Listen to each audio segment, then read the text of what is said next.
Quel est l'objet de ce préavis?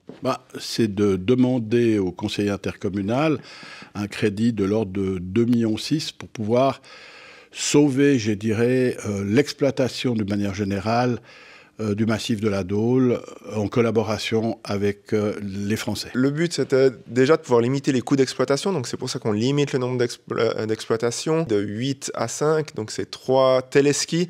C'est des vieux téléskis qui seront démantelés.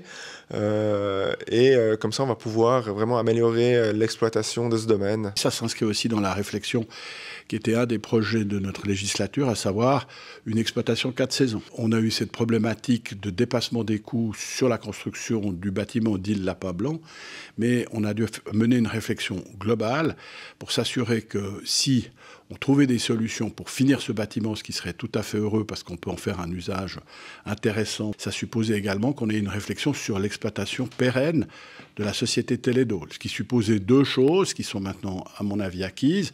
La première, c'est l'engagement des Français de continuer l'exploitation du côté de la Sogestar et du côté, évidemment, français, ce qui était aussi fondamental. Et on a reçu maintenant ces assurances, que ce soit de la part de la société exploitante ou de la part de la communauté des communes françaises. Et la deuxième chose, c'est effectivement qu'on trouve les moyens de pouvoir réorganiser l'exploitation des remontées mécaniques de manière pérenne sur le côté suisse, qui était donc de la responsabilité de Télédôle SA, société suisse. Il y a ce premier jet de 2,6 millions devant le conseil intercommunal, mais pour boucler le plan financier, il n'y a pas que cet argent. Non, il n'y a pas que cet argent. Donc, il y a ces 2,6 millions, ça c'est par le DISREN. Ensuite, ce qui était important, c'est, comme l'a dit Pierre-Alain, c'était de boucler en plan global. Donc, le but, c'était que Télédôle SA puisse dégager suffisamment de cash pour après assumer ses obligations en termes d'investissement. Donc, là-dessus, on a pu avoir des discussions très fructueuses avec le canton, qui accepte, sous condition pour l'instant, la décision n'est pas encore formellement prise par le Conseil d'État, mais d'abandonner un prêt qui avait été là pour la construction du télésiège. Donc ça permet de libérer un peu d'air financier pour Télédôle. Ensuite, il y a également des subventions de la part du canton pour les nouveaux projets.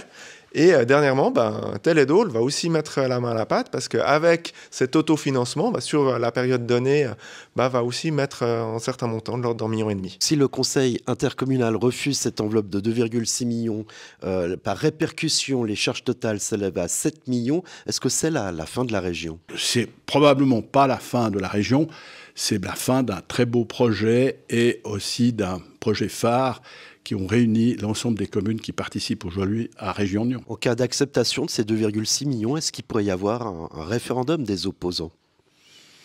Honnêtement, je ne suis pas certain de toutes les procédures, donc il faudra que je me renseigne là-dessus.